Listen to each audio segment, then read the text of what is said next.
Good morning students, प्रिय विद्यार्थियों। आज हम लखनवी अंदाज के पार्ट 2 में पढ़ेंगे कि लेखक किस प्रकार से ये देखता है कि जब बिना खाए पेट भर सकता है तो बिना पात्र के कहानी के भी जो है कहानी लिखी जा सकती है बेटा। ठीक है, बिना पात्रों के भी कहानी लिखी जा सकती है, क्योंकि जब उसने नवाबी नस्ल के सफ़ेद पोश ने नवाबी अंदाज में खीरे को न तो खाया ही, सूंघ कर ही मात्र जब खिड़की से बाहर डाला था और एक लंबी डकार ली थी बेटा। ठीक है, पेट भरने की, जो एक प्रकार से पेट भरने का अर्थ होता है, डकार लेना, पेट भर जाना।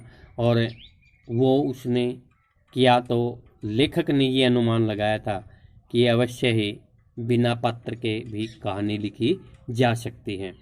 ठीक है, तो जिस प्रकार से एक नई कहानी के सोच में उन्होंने सेकंड क्लास का टिकट लिया होगा भीड़ भाड़ से बचने के लिए, प्राकृतिक दृश्य देखते हुए, लेकिन वहाँ पर भी उन्हें एक सफ़ेद पोश सज्जन मिले और उन्हीं के आधार पे उन्होंने जो एक ये कहानी लिखी थी कि किस प्रकार से लखनवी अंदाज जो है वो कितना निराला होता है। और आज हम सेकंड पार्ट में पढ़ेंगे बेटा कि लखनऊ स्टेशन पर खीरा बेचने वाले खीरे के इस्तेमाल का तरीका जानते हैं। जो वहाँ स्टेशन पर खीरा बेचने वाले हैं वो खीरे के इस्तेमाल को कैसे इस्तेमाल किया जाता है वो अच्छी तरह से जानते हैं। ग्राहक के लिए, ग्राहक होता है चाहने वाले, जो ग्राहक जो उस चीज़ को लेते हैं, जीरा मिला नमक और पिसी हुई लाल मिर्च की पुड़िया भी हाजिर वे कर देते हैं। ठीक है, भी नमक खीरा देते हैं तो साथ में भी क्या करते हैं बेटा, जीरा मिला नमक और पिसी हुई लाल मिर्च भी दे देते हैं। नवाब साहब ने बहुत करीने से तरीके से सलीके से खीरे की फाकों पर जीरा मिला नमक और लाल मिर्च की सुर्खी होती है बेटा, वो जो लाल मिर्च सूखी होती है ना, उसको बुरका देते हैं। ठीक है, एक प्रकार से उसके ऊपर डालना बेटा। ठीक है, उनकी प्रत्येक भाव भंगिमा और जबड़ों के स्फुरन से स्पष्ट था।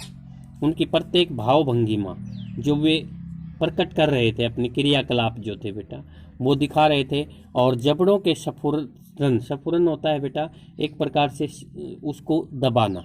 ठीक है, अपने दांतों को भींचना बेटा, ये कहेंगे हम। स्पष्ट था कि उस प्रक्रिया में उनका मुख धीरे से खीरे के रसास्वादन की कल्पना से प्लावित हो रहा था, कि खीरे को खाने के लिए भी उतावले हो रहे थे, उसका रस लेने के लिए, उसका खाने के लिए, और प्लावित हो रहा था कि मतलब है कि उसके मुंह में पानी आ रहा था, पानी में मुंह में पानी भर रहा था खीरे खाने की इच्छा से।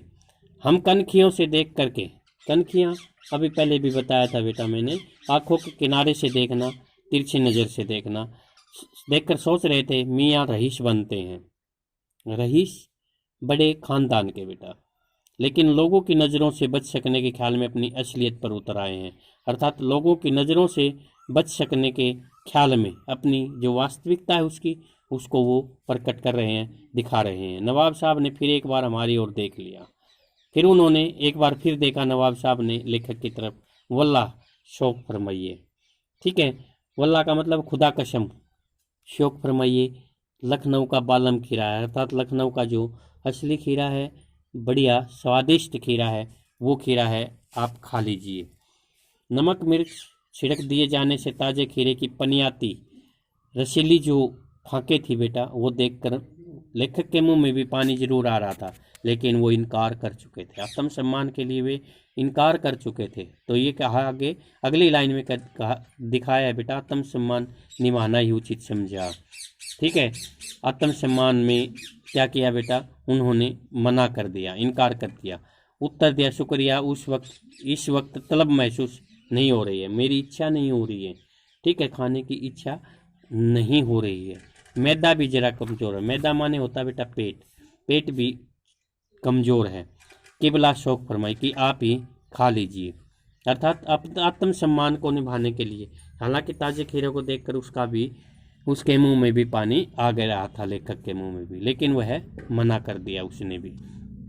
नवाब साहब ने सतृष्ण आँखों से, तृष्णा सहित, ठीक है, किसी चीज़ की इच्छा हो, आँखों से नमक मिर्च के योग से चमकती खीरे की फाकों की ओर देखा। अब नवाब साहब ने उसको खाने की इच्छा से और उन फाकों की ओर देखा, खीरे की फाकों की ओर देखना शुरू किया बेटा। खिड़की के बाहर देखकर लंबा सांस लिया बेटा। एक खिड़की से बाहर देखा और लंबा सांस लिया। खीरे की एक फाक उठाकर होठों तक ले गए हुए, एक फाक को उठाया खीरे की और अपने होठों तक ले गए बेटा। फाक को सूंघा, उसने फाक को सूंघा ही केवल। स्वाद के आनंद से पलके मूंद ली उसने, अर्थात ऐसा लग रहा था कि जैसे उसे सूंघने से ही उसको खा लिया हो, स्वाद आ रहा था उसके आंखों, आनंद में आके बंद कर ले उसने बेटा। मुंह में भर आए पानी का घूंट गले में उतर गया बेटा। जो उसके मुंह में पानी आ गया था, पानी उन फाकों को देख करके, ठीक है, रसीली फाकों को देखकर जब उसके मुंह में पानी आ गया था बेटा, तो वो पानी गले में उतर गया, ठीक है। तब नवाब साहब ने फाक को खिड़की से बाहर छोड़ दिया, अर्थात एक फाक जो उठाई थी उसने नाक से सूंघा भी और सूंघ करके एक ये अनुभव किया कि हाँ, बहुत बड़ा अच्छा स्वाद आ रहा है, जैसे वो खा ही रहा हो। लेकिन उसने उस फाक को खाया नहीं बेटा, खिड़की से बाहर ही छोड़ दिया। नवाब साहब खीरे की फाकों को नाक के पास ले जाकर वासना से रसास्वादन करके खिड़की के बाहर फेंकते रहे, अर्थात वे उसका केवल स्वाद, रस का स्वाद लेना, रसास्वादन होता है रस का स्वाद लेना, ठीक है, केवल उसको ये सोच करके कि हाँ, उन्होंने मानो कि खा ही लिया है और उसका पेट भर गया है, तो वो खिड़की से बाहर फेंकते चले गए। केवल नाक के पास ले जाकर सूंघने मात्र से ही वे उसका स्वाद महसूस कर रहे थे, रस ले रहे थे, ठीक है, रस का स्वाद ले रहे थे बेटा। नवाब साहब ने खीरे की सब फाकों को खिड़की के बाहर फेंककर तौलिए से हाथ और होठ पोंछ लिए बेटा, ठीक है। उसने खाया नहीं, खिड़की जो खीरे के टुकड़े थे बेटा, खीरे की फाके थी, उसको खाया नहीं, बल्कि सूंघ कर ही खिड़की से बाहर फेंक दिया और तौलिए से केवल हाथ पूछा बेटा, और कहा गर्व से, गुलाबी आंखों से, उसकी जो गुलाबी आंखें थी वो गर्व से फूल रही थी और कह रही हूँ, मानो कह रहे थे कि यह है खानदानी रईसों का तरीका, अर्थात अपना जो तरीका है वो दिखाया था कि देखो ये खानदानी रईसों का तरीका है खाना खाने का, ठीक है, पेट भरने का। नवाब साहब खीरे की तैयारी और इस्तेमाल से थक कर लेट गए, अर्थात जो उसने तैयारी की थी बड़े यतन से, काटा भी, छीला भी, धोया भी बेटा, और फाके भी बनाई, उस पर नमक मिर्च भी डाला, ये सभी तैयारी उसने की थी। तो वो नवाब साहब ने खीरे की जो तैयारी की थी और इस्तेमाल क्या किया था, उसने केवल उसको सूंघा भर था और खिड़की से बाहर डालते गए थे। तो इसके कारण ऐसा लग रहा था वे थकावट में आ गए हैं, थक गए हों। हमें तस्लीम में सिर खम लेना पड़ा, ठीक है, तस्लीम क्या होता है, सम्मान में, ठीक है, इज्जत में, सम्मान के लिए हमें अपने सिर को खपा लेना पड़ा, अर्थात मैं बेचैन हो गया, मैं सोचने लगा कि यह है खानदानी तहजीब, नफासत और नजाकत, ठीक है, कि ये किस प्रकार का कोमलता है, स्वच्छता है और नवाबी, जो देखना क्या कहा है कि बेटा खानदानी, खानदानों का, खानदान जी जो अपने आप को मानते हैं वो, ठीक है, और ये किस प्रकार की स्वच्छता है, कोमलता है और किस प्रकार की जो है एक प्रकार से जो सम्मान है इनका किस प्रकार से दिखाई दे रहा है, इसके लिए मुझे बहुत कुछ सोचना पड़ा, ये कहा है बेटा। हम गौर कर रहे थे खीरा इस्तेमाल करने के इस तरीके को, खीरे की सुगंध और स्वाद की कल्पना से संतुष्ट होने का सूक्ष्म, नफीस और एब्स्ट्रैक्ट तरीका बेटा। देखना वो अब गौर कर रहे हैं, सोच रहे हैं, अपने मन पे जोर डाल रहे हैं कि खीरा इस्तेमाल करने का ये तरीका और उसकी सुगंध से ही और स्वाद से ही केवल पेट भर जाना और संतुष्ट होने का जो छोटा सा, सूक्ष्म होता है छोटा सा, जो क्या, नफीस, नफीस अर्थ का अर्थ होता है बेटा एक प्रकार से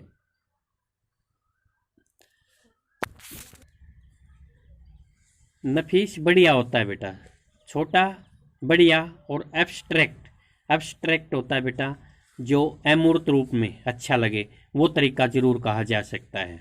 ठीक है, केवल छोटा सा तरीका जो पेट भरने का दिखाया उसने, उसके बारे में बताया। परंतु क्या ऐसे तरीके से उधर की तृप्ति हो सकती है? क्या ऐसे खाने से उधर माने पेट की तृप्ति माने संतुष्टि, पेट भर सकता है क्या ऐसे खाने से? नवाब साहब की ओर से भरे पेट के ऊंचे डकार का शब्द सुनाई दिया।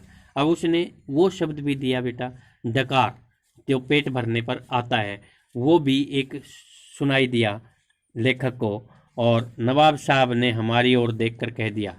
क्या कहकर देखा? क्योंकि अब उसको अपने आत्मसम्मान के लिए कुछ तो कहना ही था कि खीरा लजीज होता है। ठीक है, एक पर बहुत बढ़िया होता है। ठीक है, खीरा लजीज होता है और लेकिन होता है शकील। ठीक है, मजबूत होता है और नामुराद मैदे पर बोझ डाल देता है, बेकार में ही। ठीक है, बेकार में ही क्या करता है, अमावस्या के लिए, पेट के लिए भारी भी होता है।